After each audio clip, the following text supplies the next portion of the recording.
مارے گا.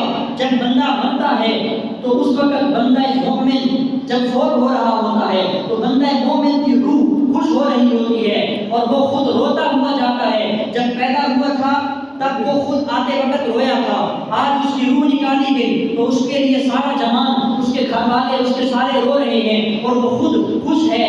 بندہ مومن ہے، اس کی روح خوش ہے. جب وہ فوت ہوتا ہے تو وہ نہیں روتا، وہ خوش ہو کر قبر میں چلا جاتا ہے. جب قبر میں پہنچایا جاتا ہے تو وہ دیکھتا ہے کہ اتنا بڑا جہان ہے، اتنی بڑی جنت ہے، اتنی نعمتیں ہیں، اتنا کچھ وسیع و عریض ہے، عالم انوار ہیں، اللہ کی رب العالمین کی تجلیات ہیں، اولیاء کا سہارا ہے، انبیاء کا سہارا ہے، رب کریم کی قدرت کے جلوے ہیں، اللہ کی قدرت کی کرشمہ سازیاں ہیں، جنت کی ہوائیں ہیں، جنت کی فضائیں ہیں، اتنی وسیع و عریض جنتیں ہیں، اتنی نعمتیں ہیں. تب بندہ مومن کی روح خوش ہو رہی ہوتی ہے، پچھلے رو رہے ہوتے ہیں. کیوں؟ اس لیے کہ بندہ اس وقت اس لیے خوش ہو رہا ہوتا ہے کہ دنیا یہ نہیں تھی. دنیا اصل تو یہ ہے کہ جب میں مر کر قبر میں پہنچا تو یہاں قبر میں مجھے سب سے پہلے دیدار خدا کروایا جائے گا، پھر دیدار مصطفیٰ کروایا جائے گا، اس کے بعد جنت کی نعمتوں کو میرے لیے سجایا جائے گا اور جنت کی نعمتیں مجھے عطا کی جائیں گی. تو اس وقت بندہ مومن کی روح